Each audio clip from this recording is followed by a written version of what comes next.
ನಮಗೆ ಯಾವಾಗ್ಲೂ ಈ ಈ ಜೋಡಿಗಳು ವರ್ಕ್ ಆಗುತ್ತೆ ಹ್ಮ್. ಬೆಳ್ಳಿ ತೆರೆಯಲ್ಲಿ ಸಿನಿಮಾಗಳು. ಜೋಡಿಗಳು. ಕೃಷ್ಣಣ್ಣ ಅಂತ ಹಿಂಗ್ ನೆನ್ಸ್ಕೊಂಬಿಟ್ರೆ ಟೆನಿಸ್ ಕೃಷ್ಣ ಅಂತ ಹಿಂಗ್ ನೆನ್ಸ್ಕೊಂಬಿಟ್ರೆ ನಾವು ಪಕ್ಕ ಇನ್ನೊಂದು ಫೀಮೇಲ್ ಕ್ಯಾರೆಕ್ಟರ್ ಯಾವಾಗ್ಲೂ ಜಂಟಿ ಅದು. None other than one and only Rekha Das. Rekha Das ನಿಮ್ ಜೋಡಿ ಸೆಂಚುರಿ ಹೊಡೆದ್ಬಿಟ್ರಿ. ಸೆಂಚುರಿ. ಅಂದ್ರೆ 106 ಸಿನಿಮಾಗಳು. ಸೆಂಚುರಿ ಆಗಿದೆ ಅಂತ ಹೇಳಿದ್ದೆ ರೇಖಾ ದಾಸ್, ನನಗೆ ಗೊತ್ತಿಲ್ಲ. ನಾನು ಎಷ್ಟೋ ಸಿನಿಮಾಗಳು ಬರ್ದಿಡೋದನ್ನು ಬಿಟ್ಬಿಟ್ಟೆ ಅಂತಂದಲ್ಲ. ಬರಿತಿದ್ರ ನೀವು? ಬರಿತಿದ್ದೆ, ಎಲ್ಲ ಬರೀತಿದ್ದೆ. 1, 2, 3, 4 ಸಿನಿಮಾದ ಹೆಸರು. ಹೆಸರು, ಡೈರೆಕ್ಟರು, ನಿರ್ಮಾಪಕರು, ಯಾವ ಇಸ್ವಿಲಿ ಸ್ಟಾರ್ಟ್ ಆಯ್ತು, ಯಾವಾಗ ಬಿಡುಗಡೆ ಆಯ್ತು, ಎಲ್ಲ ಬರ್ದಿಡ್ತಿದ್ದೆ. ಹೌದಾ? ನನ್ನ ಹೆಂಡತಿ ಎಲ್ಲ ಹಳೆ ಪುಸ್ತಕಗಳು ಅಂತ ತೂಕಕ್ಕೆ ಹಾಕ್ಬಿಟ್ಟವ್ರೆ. ಏನು ಮಾಡೋದು? ಅಯ್ಯಯ್ಯೋ, ಆಮೇಲೆ ಬಿಟ್ಬಿಟ್ರಾ? ಆಮೇಲೆ ಬರೆಯೋದೇ ಬಿಟ್ಬಿಟ್ಟೆ. ನಿಮ್ ಜೋಡಿ ಹೆಂಗ್ ವರ್ಕ್ ಆಯ್ತು? ಅದು ಒಳ್ಳೆ ಪೇಸು, ನೋಡೋಕ್ಕೆ ಒಂಥರ ಅಟ್ರಾಕ್ಟಿವ್ ಹುಡುಗಿ, ಭಾಳ ಸುಂದರವಾಗಿದ್ಲು ಗುಂಡಿಗೆ. ಆವಾಗ ನನ್ನ ಜೊತೆಲಿ ಮಾಡುವಾಗ ಸ್ವಲ್ಪ ಸ್ಟಾರ್ಟಿಂಗಲ್ಲಿ ಸ್ಲಿಮ್ ಆಗಿದ್ಲು. ಓಕೆ. ಆಮೇಲೆ ದಪ್ಪ ಆಗ್ಬಿಟ್ಲು. ಒಳ್ಳೆ ತಿಂಡುಪೋತಿ. ಹೌದಾ? ಅಯ್ಯೋ, ಚೆನ್ನಾಗಿ ಒಳ್ಳೆ ಗಿರಿಯಾನಿ ಫ್ರೈ ಎಲ್ಲ ತಿಂತಾಳೆ. ಓಕೆ. ಇಷ್ಟಪಡ್ತೀನಿ ನಾನು ತಿನ್ನೋರಿಗೆ. ಯಾಕೆ ತಿಂತಿರೋ ತಿಂದಿ ಅಂತೀನಿ. ಚೆನ್ನಾಗಿದ್ರು, ಬೆಳ್ಳಗಿದ್ರು. ಹೌದು. ಎಷ್ಟೋ ಜನ ಮೊನ್ನೆವರೆಗೂ ನಿಜವಾದ ಹೆಂಡತಿ ಅಂತ ತಿಳ್ಕೊಂಬಿಟ್ಟಿದ್ರು. ನೀವು ಮತ್ತು ರೇಖಾ ದಾಸ್ ಅವರು? ಅಯ್ಯೋ, ನಾನಲ್ಲಪ್ಪ, ಸಿನಿಮಾದಲ್ಲಿ ಮಾತ್ರ ಗಂಡ ಹೆಂಡತಿ ಪಾತ್ರ ಅಷ್ಟೇನೆ. ಬಟ್ ನಿಮ್ಮನ್ನ ಕೇಳ್ತಾರ ಹಂಗ್ ಬಂದು? ಕೇಳ್ತಾರೆ. ಏನಂತ? ಅಲ್ಲ, ನನ್ನ ಹೆಂಡತಿ ಏನು ಹೇಳ್ತಾಳೆ, ನಮ್ಮ ಮನೇಲಿ ಯಾವ್ದಾದ್ರು ಕಾರ್ಯಕ್ರಮಕ್ಕೆ ನಾವು ಹಿರಿಯ ಕಲಾವಿದರು ಅಥವಾ ಈಗಿನ ಕಲಾವಿದ್ರು ಕರೆಯೋಣ ಅಂದ್ರೆ ಯಾರು ಬರಲ್ಲ ಈಗಿನವರು ಅಲ್ವಾ. ಕರೆದಾಗ ಬ್ಯಾಂಕ್ ಜನಾರ್ದನ್ನು, ಮಂದಿಪುರಾಯಿ, ಎಲ್ಲರೂ ಬರೋರು. ಬಂದಾಗ ನನ್ನ ಹೆಂಡತಿ, ನಾನೆಲ್ಲೋ ಒಳಗಡೆ ಕೂತಿರ್ತೀನಿ, ಈ ರೇಖಾದಾಸ್ ಬಂದ್ಲು. ನನ್ನ ಹೆಂಡತಿ, ನಿಮ್ಮ ಯಜಮಾನ್ರು ಒಳಗಡೆ ಕೂತಿದ್ದಾರೆ ನೋಡಿ, ಅಲ್ಲಿ ಕೂತಿದ್ದಾರೆ ನೋಡ್ರಿ ಮೂಲೆಯಲ್ಲಿ ಅಂತ ನನ್ನ ಹೆಂಡ್ತಿನೇ ಹೇಳ್ಕಳಿಸೋರು. ನಿಮ್ಮ ಯಜಮಾನ್ರಲ್ಲಿ ಇದ್ದಾರೆ ಅಂತ ರೇಖಾದಾಸ್ಗೆ. ಹೀಗೆ ಅಂದ್ರೆ ಆ ಥರ ನೀವಿಬ್ರು ಪೇರು? ಆ ಥರ ಪೇರು.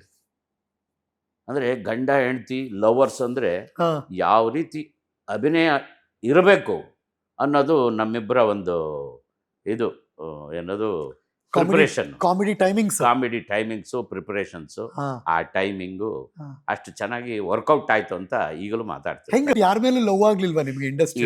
ಇಲ್ಲ. ಅದಕ್ಕೆ ಹೋಗಿದ್ರೆ ನಾನಿಲ್ಲಿ ನಿಂತ್ಕೊಳ್ಳೋಕ್ಕಾಗ್ತಿರ್ಲಿಲ್ಲ. ಇವತ್ತಿನ ದಿವಸ ಇಲ್ಲಿ ಕೂತ್ಕೊಳ್ಳೋಕ್ಕಾಗ್ತಿರ್ಲಿಲ್ಲ. ಅದರಿಂದ ದೂರ. ಆದರೆ ಮೈಸೂರಲ್ಲಿ ಏನಾಯ್ತು ಗೊತ್ತಾ, ನಾವೆಲ್ಲ ಫ್ರೆಂಡ್ಸು ಆ ಸಿನಿಮಾ, ನಾನು ಹೆಸರು ಬಂತು ನನಗೆ ಅಭಿಮಾನಿಗಳಿಂದ. ನಾವೆಲ್ಲ ಏನು ಮಾಡಿದ್ವಿ, 2 ವೀಲರ್ನಲ್ಲಿ ಮೈಸೂರಿಗೆ ಹೋಗೋಣ ಅಂಥೇಳಿ ಎಲ್ಲ ಫ್ರೆಂಡ್ಸನ್ನು ಮೈಸೂರಿಗೆ ಹೊರಟ್ವಿ. ಸಿಂಗಲ್ ರೋಡು ಆವಾಗ. ಮೈಸೂರಿಗೆ ಹೊರಟ್ವಿ. ಹೋಗಿ ಒಂದು ಹೋಟೆಲಲ್ಲಿ ತಿಂಡಿ ತಿಂದ್ಕೊಂಡು ಅಥವಾ ಮಧ್ಯಾಹ್ನ ಊಟ ಮಾಡಿಕೊಂಡು ಹೊರಗಡೆ ಬಂದ್ವಿ. ನಾನು ಇನ್ನೂ ಹೆಲ್ಮೆಟ್ ಕೈಲಿ ಇಟ್ಕೊಂಡಿದ್ದೀನಿ, ಹಾಕ್ಕೋಬೇಕು. ಕೆಲವು ಕಾಲೇಜು ಹುಡುಗಿಯರು ಬಂದಿದ್ದೇನೆ. ನಾನು ಅವಾಗ ಹೆಂಗೆ ಸ್ಮಾರ್ಟಾಗಿದ್ದೆ, ಜಿಮ್ಮು ಮಾಡ್ಕೊಂಡು ಟೆನ್ನಿಸ್ ಆಡ್ಕೊಂಡು ಜೊತೆಯಲ್ಲಿ. ಒಂದು ಹುಡುಗಿ ಬಂದು ಸೆಕೆಂಡ್ ಮಾಡಿ ಕಿಸ್ ಹೊಡೆದ್ಬಿಟ್ಲು. ಓಕೆ.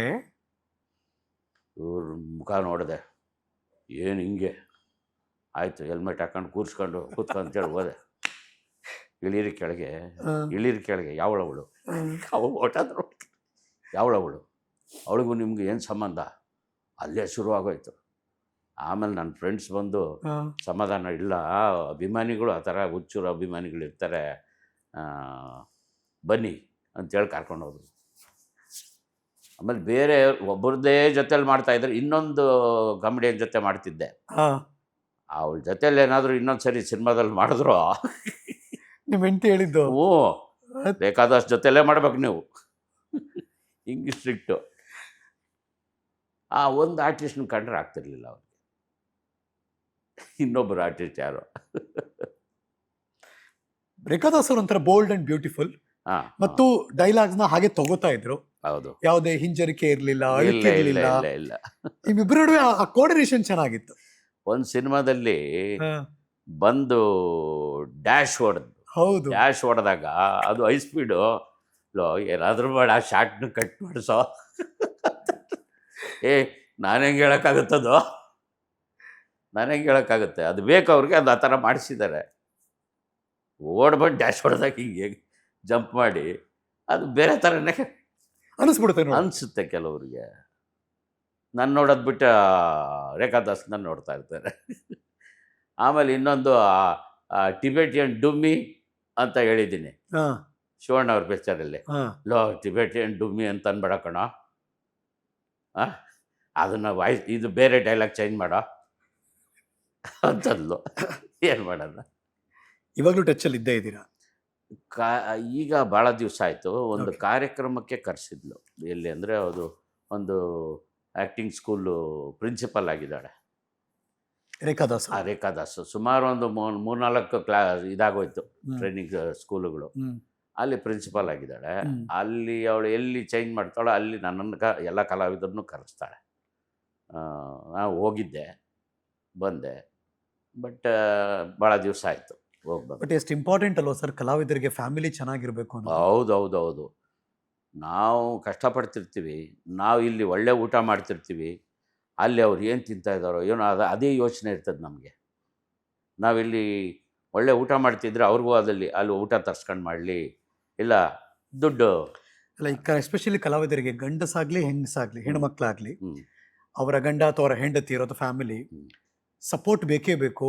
ಮತ್ತು ಯಾವುದೇ ರೀತಿಯಲ್ಲಿ ತಪ್ಪು ಅರ್ಥ ಆಗಬಾರ್ದು, ಹ್ಞೂ ಅವ್ರು ಸರಿಯಾಗಿ ಅರ್ಥ ಮಾಡ್ಕೋಬೇಕು. ಇದು ಹೌದು. ಎಷ್ಟು ಕಷ್ಟ ಸರ್ ಕಲಾವಿದರಿಗೆ.